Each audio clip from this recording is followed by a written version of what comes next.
Cette émission est une production de la télévision régionale des Moulins.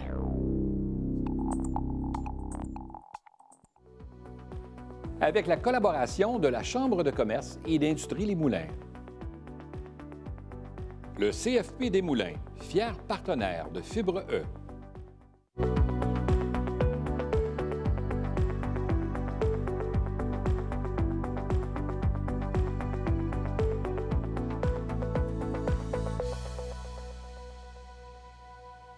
Bienvenue à Fibre E. Être entrepreneur demande un investissement en temps important. Toutefois, lorsque notre entreprise comporte des chevaux, nous sommes encore plus dans l'obligation d'assurer une constance dans notre entreprise au quotidien, puisqu'ils sont dépendants de nous. Il faut donc être passionné par les animaux, c'est bien évident.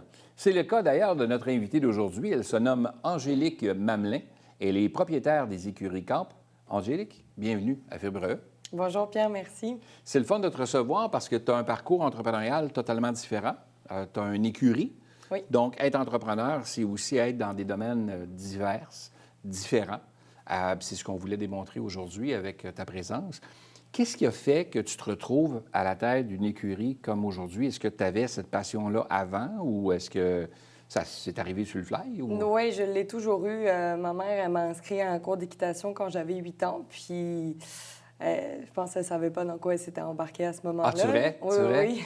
OK. Fait que ça a été pendant toute ma jeunesse, mon adolescence, ma vie de jeune adulte. Puis, au début, je voulais m'embarquer plus dans un parcours vétérinaire. Puis là, les études, je trouvais ça un petit peu long. Donc, je me suis tournée vers l'enseignement en France et à mon arrivée ici. Et j'ai fait le parcours, dans le fond, au Québec pour avoir toutes mes certifications d'entraîneur. Puis, j'ai travaillé dans plein d'écuries ici. Puis, à un moment donné, j'ai décidé que c'était le temps de me lancer. Donc, tu as été en France au départ, Oui. où tu as été, tu t'es baigné dans le monde des chevaux. Mm-hmm. Et là, tu avais une affection particulière pour les chevaux, là. Oui, c'était vraiment une passion.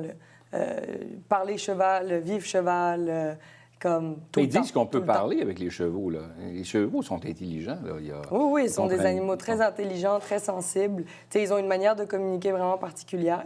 Fait que c'est le fun aussi. Puis c'est un service d'ailleurs que nous autres, on offre, que tout le monde offre pas dans le monde équestre, comme l'éthologie, qui est comme la discipline de l'apprentissage, du travail au sol, dans le fond, avec le cheval. Fait comprendre comment il communique, comment... qui est à l'extérieur, en fait, de la pratique sur le cheval. Parce que les gens pensent beaucoup que l'équitation, c'est juste quand on est assis dessus. Mais en fait, c'est à partir du moment où tu entres en contact avec le cheval. Fait que c'est pas juste quand tu t'assois dans la selle. Hey, Tu as combien... toute la pratique au sol aussi. Il y a combien de chevaux à l'écurie, là? 37 présentement. 37 chevaux qui sont là. OK.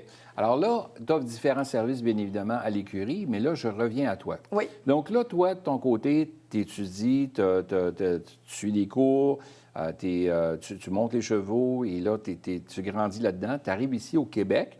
Qu'est-ce qui t'a emmené au Québec? Qu'est-ce qui a fait que tu as quitté la France pour t'en venir ici? Ma famille. Dans le fond, ma mère avait décidé qu'on déménageait. Donc, on est venu en visite en 2013 ici. L'été, j'imagine, puis vous avez pas... Non, au mois d'avril. Non. Puis... Ah ben avril, c'est pas pire, là, quand même. Non, mais c'était pas un beau mois d'avril. Non. Non. Il y avait OK. beaucoup de neige, il faisait très froid, puis je sais pas pourquoi ça nous a quand même motivés à venir. C'est vrai? Oui, Ouais. c'est ça. Ouais. Donc, Même les Québécois, on comprend pas, là, non. ce qui est... Oui. On a emménagé en août de la même année, en 2013. OK. Puis depuis, ça n'a pas arrêté. Donc, ça fait 11 ans que tu es ici au Québec. Oui. Et là, on ne se plaindra pas cette année, mais il reste que, de ton côté, comment c'est arrivé cette aventure-là? Tu as travaillé, tu me disais tantôt, dans différents endroits pour acquérir l'expérience, voir un peu comment tout le monde fonctionnait un peu avec leur centre, c'est ça? Oui, bien, au début, c'était pas tant l'idée de partir une écurie. C'est juste qu'à un moment donné, tu travailles pour du monde, tu apprends des choses, tu prends de l'expérience. Puis, tu sais, évidemment, tu es aussi très reconnaissant envers ces personnes-là de t'avoir amené leurs connaissances. Puis, à un moment donné, tu te forges aussi ta propre idée de comment tu veux faire les choses, comment tu veux approcher le cheval, comment tu veux gérer les choses. Mais c'est une réalité, quand tu travailles pour quelqu'un, tu peux pas faire les choses à ta façon. Tu es obligé de suivre une certaine vision, un certain protocole que les patrons d'écurie établissent tout simplement. Donc, à un moment donné, je suis rentrée chez moi, je me souviens, là, puis j'ai dit à ma mère, OK, ça va se faire plus tôt que prévu. Là, c'est le temps, on y va. Et là, il est arrivé cette opportunité-là. C'est une écurie qui existait déjà? Oui, c'était un centre équestre, dans le fond, qui est sur une terre agricole qui existait. L'écurie est quand même vieille, là, ça fait au moins 50 ans qu'elle existe. OK. Puis, à ce moment-là, nous autres, on est tombés sur l'annonce par hasard sur Facebook. Puis, c'était le centre équestre qui était juste à louer. Dans le fond, le monsieur, lui, exploitait tout le reste des terres. Puis, il y avait juste le centre équestre à louer. Fait que c'était comme l'occasion parfaite. Donc, c'est là que tu as loué l'emplacement, Oui. ce que tu as toujours aujourd'hui. Oui. Et le monsieur est toujours là sur ses terres, j'imagine, fait ses choses. Fait que là, toi, tu as le centre équestre et tu gères ça et tu offres différents services à l'intérieur de ça. Là, tu peux pas gérer ça seul. Tu as une équipe avec toi ou... Bien, j'ai une équipe d'employés. En fait, quand on a ouvert, j'avais ma mère avec moi pas mal tout le temps qui s'occupait vraiment du côté administratif. Parce que moi, je le répétais souvent, là, mon truc, c'est les chevaux, toute la paperasse, le reste. Je veux rien savoir, je veux rien. Puis à un moment donné, pour des raisons personnelles, ma mère elle s'est commencé à se retirer des écuries. Puis en juillet 2022, elle est repartie en France. Fait que là, j'ai comme tout récupéré, dans le fond, sa partie. Puis, fait que oui, j'ai des employés, j'ai du monde qui travaille pour moi, mais toute la gestion au complet, c'est moi qui m'en occupe. OK. Ce qui fait que les gens qui nous écoutent, qui disent, écoute, moi, je suis quelqu'un qui est passionné comme toi d'animaux ou qui est passionné de chevaux et tout, tu t'es lancé là-dedans, mais tu n'es pas une adepte de l'administration. Tout le volet administratif, tu préférais, toi, de ton côté, en fait, la solution que tu as trouvée, c'est de trouver des gens, là, au départ, tu avais ta mère qui te donnait un coup de main, là, ta mère est repartie. Donc, tu as quelqu'un maintenant qui gère cette portion-là, de façon à ce que tu n'avais pas à t'en occuper ou en partie? Ou, Non, En fait, on va dire que sur le 100 d'administratif que ma mère avait, j'ai peut-être donné un 10 à quelqu'un d'autre qui me donne quand même un coup de main, fait que ça me fait gagner du temps sur ces choses-là. Mais le 90 qu'elle faisait, je l'ai récupéré totalement. Là, ça fait combien de temps que tu as les écuries? 4 ans et demi. 4 ans et demi. Et tu dirais quoi aujourd'hui, quand tu regardes l'évolution de ton écurie, tu regardes les services que tu offres aujourd'hui, les employés que tu as, ta mère qui est repartie, tu es toujours ici au Québec, tu vis encore le froid par moment l'hiver. Il reste que... Est-ce qu'il y a des choses que tu ferais différemment aujourd'hui? Par rapport au moment où tu as décidé de dire, OK, je me lance, maman, là, je suis rendu là, c'est l'heure. Bien, je te dirais que ce que je referais, c'est peut-être des fois de prendre le temps de réfléchir un petit peu plus avant de dire à haute voix, oui, je sais que c'est la bonne décision, j'en suis sûre, c'est ça qu'il faut faire, nanana, puis de tenir mon bout. Pourquoi? Parce que il y a des fois, on apprend que dans certaines situations, c'est peut-être mieux de prendre un peu de recul, puis de prendre le temps d'y réfléchir à 2 fois avant de se lancer tête baissée. Fait que ça m'a fait apprendre. Comme, tu sais, dans un sens, j'ai pas de regret parce que c'est juste de l'apprentissage, puis tu apprends à mieux faire les choses. Mais c'est sûr qu'au jour d'aujourd'hui, je me dis, ben ça, si je l'avais fait un peu plus tôt, ben ça m'aurait pris moins de temps pour le comprendre. Aujourd'hui, quand tu regardes ça, là, tu es seul à bord des écuries Camp, là? C'est seulement toi qui es propriétaire des écuries? Oui, ma mère est restée actionnaire, mais dans le fond, elle s'est retirée de toute la gestion quotidienne. Et là, comme investisseur et Voilà, non comme exactement. gestionnaire. Donc, tu es la seule gestionnaire vraiment qui s'en occupe, là. Et tu continues de ton côté. C'est quoi que tu entrevois pour la suite? Là, tu as 37 chevaux. Est-ce que tu entrevois de te relocaliser ou de rester et de rénover ou de faire... C'est quoi la suite avec les écuries Camp que tu vois, toi, dans ton profil d'entrepreneur, de ce que tu souhaitais? Bien, moi, ce que je souhaite qu'on continue à faire, en fait, les écuries, le propriétaire nous aide beaucoup. Il rénove énormément comme les écuries au fur et à mesure, parce que c'est une vieille bâtisse, fait que c'est sûr que ça demande de l'entretien. Fait que c'est de continuer à faire ça. Moi, j'exploite de plus en plus les installations qu'on a, fait que je me vois pas du tout aller ailleurs. Puis l'idée, c'est pas d'avoir tant plus de chevaux ou plus de clients, mais c'est d'avoir une clientèle toujours plus de qualité. Tu sais, des gens avec qui on partage les mêmes valeurs, qui sont là pour les bonnes raisons, tu sais, qui entendent parler des écuries, qui m'appellent. Ça, c'est un truc tellement satisfaisant, qui m'appellent, qui me disent « Ah, je suis allé sur votre site Internet ou j'ai lu des commentaires, décidez ça. » Tu sais, je trouve que votre vision, puis qu'est-ce que vous dégagez, ça m'inspire, c'est ça que je recherche. Bien, tu sais, ça vient beaucoup plus me chercher que juste quelqu'un qui m'écrit pour me dire « Je cherche une écurie ». Ça ne veut pas dire qu'on ne va pas répondre à la demande. Ça veut juste dire que c'est le fun de savoir que ce que nous, on cherche à transmettre aux gens, bien, il y en a que ça vient les toucher puis que ça vient vraiment les rejoindre. Et là, ça rejoint tes valeurs à ce moment-là, là, de ton côté. Tu as toujours senti la fibre entrepreneuriale en toi? Ou c'était quelque chose qui s'est développé au fil des années? Non, c'est vraiment quelque chose qui s'est développé. Je pense qu'en fait, c'est la volonté de vouloir que ça fonctionne vraiment qui a fait en sorte que ça s'est monté tout seul puis que ça s'est développé. Parce que je n'étais pas... il y a quelques années, là, je veux dire, j'étais quelqu'un de travaillant, mais jamais autant qu'aujourd'hui. Bien, c'est ce qu'on dit, ben oui, puis un entrepreneur, ça travaille. Hein? C'est le cas de le dire. Oui. Il ne faut pas compter nos heures. Là. Les gens qui pensent qu'on l'a de façon très facile, c'est pas nécessairement toujours le cas. On met beaucoup d'heures au travail, puis il ne faut pas calculer non plus le nombre d'heures qu'on met parce qu'on serait par moments découragé parce que les revenus viennent avec le temps et c'est ça, hein? On construit. Mais quand on est... les gens qui nous écoutent à la maison, à quoi je voulais en venir, c'est que tu n'étais pas une entrepreneur au départ. Souvent, les gens disent « Ah, ben ça, t'as ça. Quand tu es entrepreneur, tu le sais quand tu es jeune, puis tu es entrepreneur. » Mais ça se développe au fil du temps. Et c'était ton cas où tu as développé cette passion de l'entrepreneuriat-là, de dire « Bien, je veux être à mon compte. » là. Oui, exactement. Moi, on a ouvert les écuries, j'avais 25 ans. Tout ce que je voyais, moi, c'était les chevaux.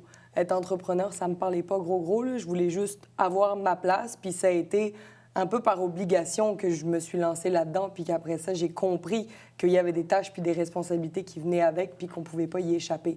Puis avec le temps, j'ai appris non seulement à être meilleure là-dedans, mais aussi à aimer ça. Fait que tu as appris un peu, comme on dit en québécois, sur le tas. Complètement. C'est comme ça que tu as appris, là. Oui.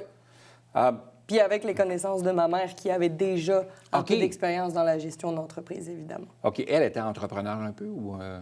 Oui, bien, ils avaient comme une compagnie avec mon père en France, fait qu'elle avait était déjà passée un petit peu par là, mais on s'entend que la France et le Québec, ça fonctionne pas du tout non plus de la même façon, donc ça a été aussi un réapprentissage. Plus facile d'être entrepreneur pour les gens qui nous écoutent, qui disent « Ah, ben moi, je vais faire l'inverse, je vais aller m'installer une entreprise en France. » Plus facile au Québec qu'en France?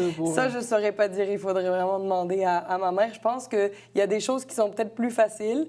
Il y en a d'autres plus difficiles. Ça dépend. Ce qui est plus difficile quand on est déjà passé par un pays, c'est que tu ne sais pas trop où trouver les renseignements. Tu ne sais pas trop comment ça fonctionne. Tu te bases sur tes connaissances à toi.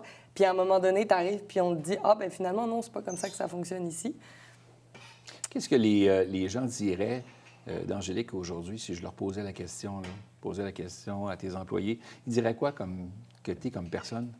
Bien, je pense que j'en ai beaucoup, surtout qui m'ont connue avant le début des écuries, qui diraient que j'ai beaucoup mûri, je pense, pour prendre beaucoup de maturité. Ça a fait gagner un certain nombre d'années, je pense, plus que 4 ans et demi de maturité. Je pense qu'il y en a certains qui vont trouver... Bien, je le sais, là, que j'ai beaucoup de clients, beaucoup de monde autour de moi qui me trouvent inspirante, qui sont impressionnés par le parcours, j'ai inspiré aussi 2 démarrages d'entreprise au sein, dans le fond, des écuries. Mais... Fait que c'est sûr que... Oui, mais honnêtement, ça se voit aussi. Tu es très inspirante, puis tu es dans un domaine d'entrepreneuriat qui est totalement différent de ce qu'on voit habituellement dans un contexte très différent. Alors, on sent la passion qui t'habite, on sent la passion pour les animaux aussi qui t'habitent, et c'est tout en ton honneur aussi. Puis merci d'être resté chez nous, et au Québec, qui est maintenant chez vous. Oui. Alors, bienvenue chez vous, au Québec, et longue vie à Écurie Camp. Merci beaucoup. Merci pour ton passage à l'émission. Merci. Merci à toi.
Cette émission est une production de la télévision régionale des Moulins.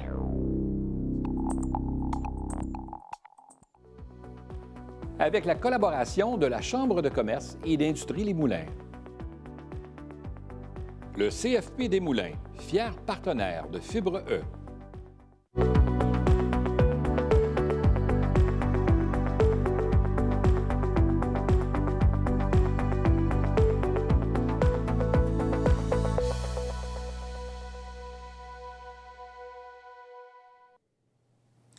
Le voyage est formateur, ouvre l'esprit et fait rêver. Et c'est à la suite, dis-je, d'un long voyage de quelques mois que Julien Carl Bellemont-Dugré a su qu'il devait ouvrir son entreprise pour que son travail soit aligné avec ses objectifs de vie.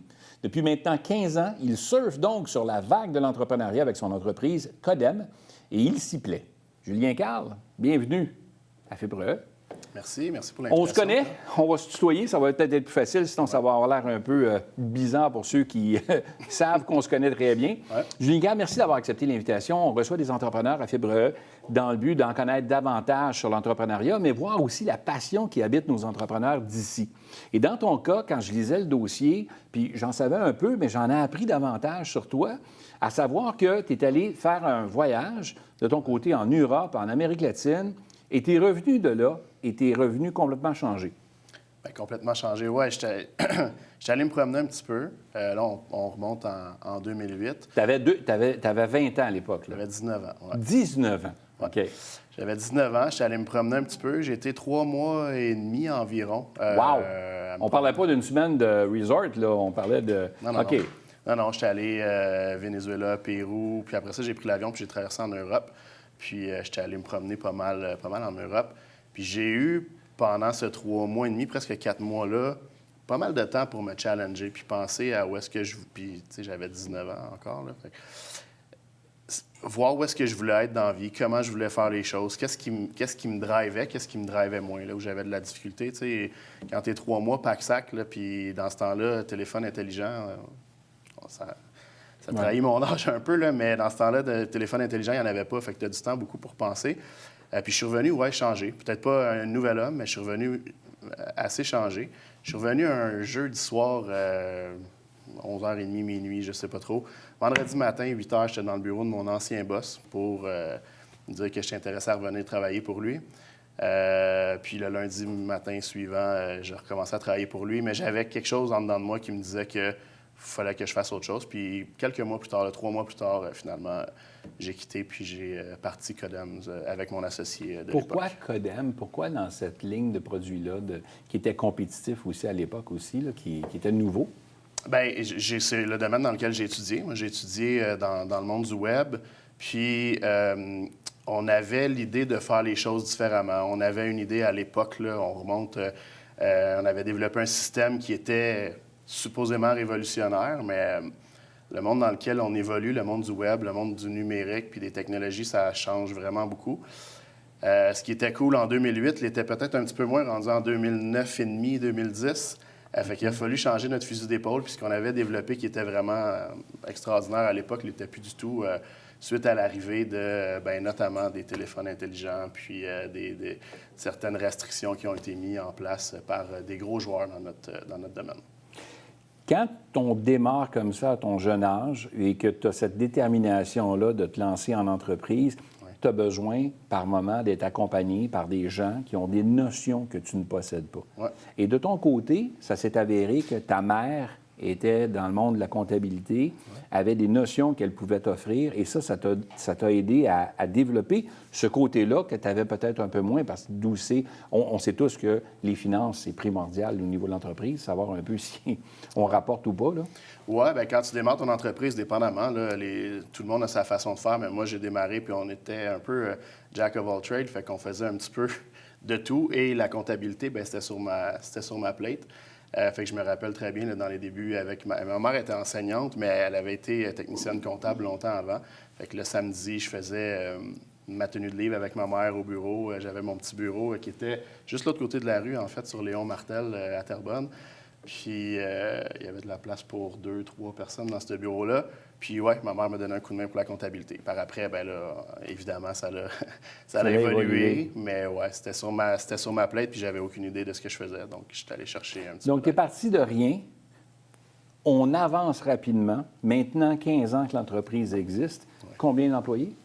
Je vais pouvoir annoncer très, très bientôt, mais peut-être je peux l'annoncer en primeur, là, mais on est en train de... On aime ça des primeurs à travailler Fébreux, nous autres.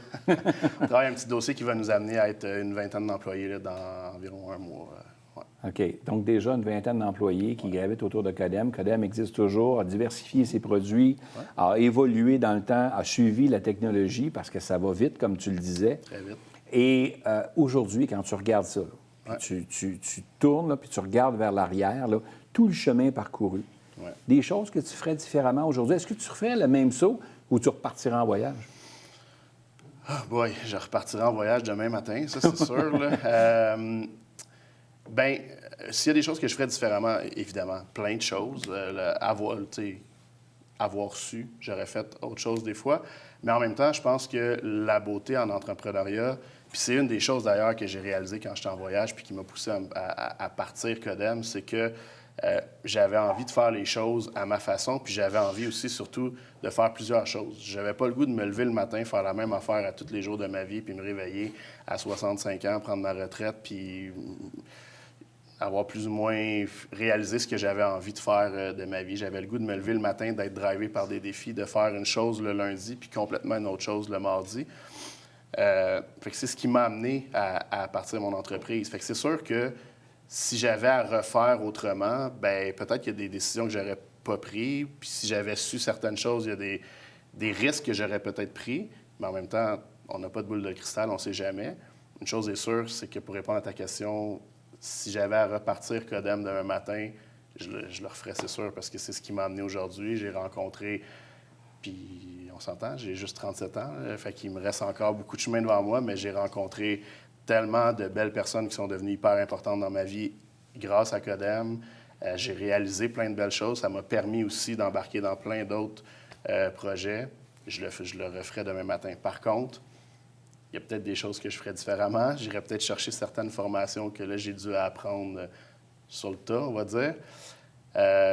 Puis je prendrais peut-être un petit peu plus rapidement de risques. Au début, j'étais un peu plus craintif, puis c'est là que j'avais le moins à perdre. Quand j'ai parti Codem, j'habitais encore chez mes parents. J'avais aucune responsabilité, rien. Fait que j'avais tout à gagner, pas grand-chose à perdre. Si c'était à refaire, je risquerais peut-être un peu plus à ce moment-là, plutôt qu'aujourd'hui, où est-ce que je risque beaucoup plus gros, puis j'ai beaucoup plus à perdre. Avec les gens qui nous écoutent à la maison, des fois, d'une émission à l'autre, ça change, parce qu'il y a des entrepreneurs qui disent, sais-tu quoi? J'ai été peut-être trop vite au départ. Je pense que j'irais plus modérément. Dans ton cas, il y a des choses que tu aurais fait plus rapidement, puis tu serais peut-être rendu un peu plus loin aujourd'hui, tu penses? Ou ça aurait-tu changé l'impact de... J'ai souvent dit que les 5 premières années de notre entreprise, de Codem, on s'est cassé la gueule pas mal, puis on a appris à la dure. Mais on aurait pu aller peut-être beaucoup plus vite si on avait pris des risques plus calculés, puis été un peu plus audacieux. C'est-à-dire qu'au début, à 19 ans, quand tu rencontres des gens qui te regardent puis qui à peine s'ils te disent pas « va enlever tes couches avant de venir me parler », ça joue sur la confiance beaucoup, puis ça peut être challengeant.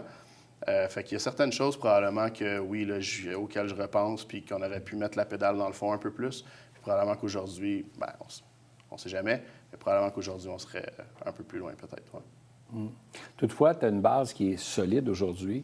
Tu as cette expertise-là qui t'amène à probablement réaliser un de tes projets que tu nous annonces, là, qui s'en vient sous peu. Tu n'auras peut-être pas foncé de la même façon à 19 ans que tu fonces aujourd'hui avec tout ce que tu as comme bagage. Ça ne t'aurait pas permis là, de faire peut-être, de prendre cette décision-là qui est éclairée aujourd'hui versus peut-être un peu plus nuageuse au moment où, c'est ça, tu l'aurais fait au début. Chaque chose a son temps, comme on l'a dit. C'est vrai. Il reste qu'aujourd'hui, tu es entrepreneur, tu es aussi père de famille, tu as ta conjointe et 2 petits-enfants, dont un à venir. Il reste qu'il y a une conciliation travail-famille. Quand tu es un entrepreneur, il ne faut pas calculer les heures parce qu'on en met du temps, on en met de l'énergie. Comment tu fais la conciliation entre les deux de ton côté? Bien, j'ai la chance d'avoir une équipe qui est très, très autonome au bureau, de plus en plus autonome. C'est sûr qu'il y a 5 ans, il y a 10 ans, j'aurais pas pu me permettre le luxe que je me permets aujourd'hui de prendre du temps avec mon fils, avec ma blonde, avec ma famille, puis du temps personnel, je vais dire. Je travaille beaucoup, oui, mais tu sais, mon gars, il se couche à 7h30 le soir. Fait qu'il y a un deuxième chiffre qui peut embarquer par après au besoin. Puis sinon, bien, comme je dis, je crois qu'une des choses qui m'a le plus aidé, puis je pense que peut-être que c'est pas tout le monde, mais je pense que oui, je pense que tout le monde, c'est un peu la qualité qu'il faut aller chercher, apprendre à bien s'entourer. Autant clients, partenaires, amis, comme je disais tantôt, les gens que j'ai rencontrés, puis tout ça, mais autant au niveau de mes collègues de travail, de mes employés, d'avoir les bonnes personnes aux bons endroits, ça permet de pouvoir plus facilement quitter le bureau à 2h30 si la garderie m'appelle pour me dire que le petit est malade puis que ma blonde ne peut pas aller le chercher. Bien, j'ai cette latitude-là aujourd'hui puis je suis capable de le faire. C'est sûr que, bon, des fois, il y a des enjeux, il y a des rencontres, ci, ça. Mais ça va relativement bien à ce niveau-là, je dirais. Là, j'ai la chance, ouais, d'avoir parti jeune, donc d'avoir été capable de monter une équipe qui, aujourd'hui, maintenant que là, mon gars, il y a 2 ans, mon équipe est autonome, puis mon équipe me permet de pouvoir mieux concilier, je veux dire. Qu'est-ce que Julien Carle, après 15 ans, veut réaliser pour la suite comme entrepreneur? Plein de choses. C'est une bonne question. Mais c'est sûr qu'au niveau de l'entreprise, on a, comme toute entreprise, on a des défis. Mais ce que je veux le plus réaliser, c'est arriver à rendre mon entreprise... tu sais, je dis qu'aujourd'hui, est autonome. J'aimerais que mon entreprise soit... comment je pourrais dire ça? Puisse vivre par elle-même. C'est-à-dire autonome, oui, pendant quelques jours, quelques semaines, ça va. J'aimerais que mon entreprise puisse vivre par elle-même pendant 6 mois, puis qu'il n'y ait pas de catastrophe. Je veux rester là, je veux rester impliqué, mais je veux aussi pouvoir arriver à m'amener à un niveau, je vais dire le prochain step, à un niveau où est-ce que je peux me concentrer sur les prochaines grandes actions de l'entreprise, me consacrer beaucoup plus sur le macro. Plus au niveau de la que sur stratégie, le micro, à la stratégie, du développement ouais. de marché, mais pas juste marché, mais le développement de l'entreprise, puis aller plus loin. Là. Ce que je fais en ce moment, Une étape plus loin. mais tu sais, à 20 employés, tu peux pas dire que tu fais ça à Non, temps c'est plein. ça. En tout cas, la personne qui a 20 employés qui fait ça à temps plein, il faudrait qu'elle me donne ses trucs. Mais je suis capable de m'y consacrer, d'y consacrer une partie de mon temps, puis j'ai pas le choix, c'est mon rôle, mais j'aimerais pouvoir consacrer encore plus de mon temps pour être capable d'accélérer la croissance de l'entreprise. Julien Carle, merci. C'est fini? Tout le temps qu'on avait, Colin. t'es fin d'être venu à l'émission. me fait plaisir. Puis c'est une belle histoire, puis on souhaite que le meilleur à Codem et ton profil entrepreneurial. T'es bien parti, en tout cas. Bien, merci, Pierre. 37 pour ans, l'invitation. c'est un super de beau début. Félicitations. Merci beaucoup.